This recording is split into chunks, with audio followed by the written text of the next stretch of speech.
America ने Syria में कशीदगी कम करने की अपील की है और इस्लामी ग्रुप हयात तहरीर अल शाम की क़यादत वाले बागी इत्तेहाद ने सदर बशर अल असद की सरकार के कंट्रोल से बड़े पैमाने पर इलाका छीन लिया है। आपको बता दें कि यूरोपीय यूनियन ने भी सीरिया में सभी फैरिकन से कशीदगी कम करने की अपील भी की है और बागियों के हमलों के खिलाफ सदर बशर अल असद की सरकार के साथ हवाई हमलों में घनी आबादी वाले इलाकों पर रूस के हवाई हमलों की मजम्मत भी की। यूएन के सेक्रेटरी जनरल एंटोनियो गुटेरेस ने कहा है कि वो तशद्दुद के फिक्रमंद है और उन्होंने जंग रोकने के लिए एक बड़ी कार्रवाई को अपील भी यहाँ पर उन्होंने की है। और इस बीच ईरान के सदर मसूद यहाँ पर पेजेश्कियान ने सीरिया बागियों को दहशतगर्द करार दिया है और कहा है कि उन्हें इलाके में जंग और गुरेंजी को फिर से शुरू करने की इजाजत नहीं दी जानी चाहिए। मुल्क के सरकारी टीवी के साथ एक इंटरव्यू के दौरान उन्होंने सीरियाई सरकार की हिमायत करने की कसम खाई, जैसा कि उसने यहाँ पर खाना जंगी के दौरान भी किया था। सीरिया के वजारत दिफा ने कहा है कि उसके फौजी नॉर्थ हमा गांव में बागी लड़ाकों के साथ भिड़ रहे थे, क्योंकि फुटेज में दिखाया गया था कि बागी सेंट्रल सीरिया में हामा सूबे में घुस रहे थे। सीरियाई वजारत दिफा के मुताबिक ह्यूमन राइट के लिए निगरानी तंजीम के मुताबिक सीरिया में तशद्दुद में 1514 लोग मारे गए हैं, जिनमें से ज्यादातर लड़ाके हैं, लेकिन इनमें 52 आम शहरी भी शामिल हैं। तुर्की हामी बागी लड़ाकों ने अलेप्पो में अल नाराब और क्वेरिस आर्मी हवाई अड्डे पर कब्जा कर लिया है। बागियों को अलेप्पो इंटरनेशनल हवाई अड्डे के बाहर देखा जा सकता है।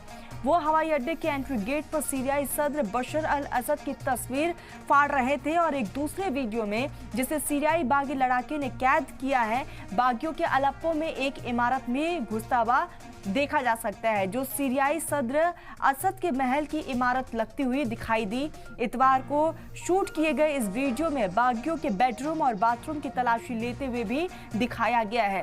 सीरियाई बागियों ने अलेप्पो के आसपास और ज्यादा जमीन हासिल कर लिया है। और आपको बताते चले कि मेनाख, तेल रिफात और नूबल के शहरों में दाखिल हो गए हैं, क्योंकि मकामी लोग बरसों तक बेघर रहने के बाद घर लौट रहे हैं। अपने घरों को लौटने वाले कई लोगों ने पाया कि उनके घरों में बारूदी सुरंगें बिछाई गई थी, जिसकी वजह से वो शहर के आज़ाद होने के बाद भी वापस नहीं लौट पाए थे।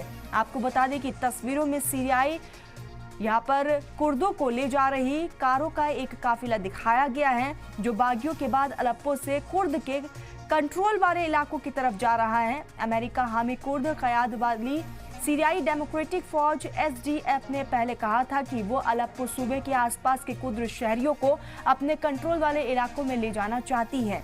UN के हुकूक इंसानी एजेंसी के मुताबिक सीरिया के इदलिब और नॉर्थ अलेप्पो में हाल ही के तकरीबन 50,000 लोगों के बेघर वहां पर हो चुके हैं, जिनमें से आधा से ज्यादा बच्चे और शामिल हैं, क्योंकि हालात बद से बदतर लगातार वहां पर हो रहे हैं। इस्लामी ग्रुप हयात तहरीर अल शाम की क़यादत में बागी लड़ाकों ने एक हैरानी वाक़या को अंजाम दिया है। पिछले हफ्ते सरकार के कंट्रोल वाले शहरों में दरअंदाजी की और असद उसके हामियों की यहाँ पर तरफ से ताकत के साथ बाहर निकले जाने की यहाँ पर तकरीबन एक दहाई के बाद अलेप्पो तक पहुँच गए हैं। तो लगातार हालात बद से बदतर होते जा रहे हैं और ऐसे में मरने वालों की संख्या में भी लगातार बढ़ोतरी देखने को मिल रही है।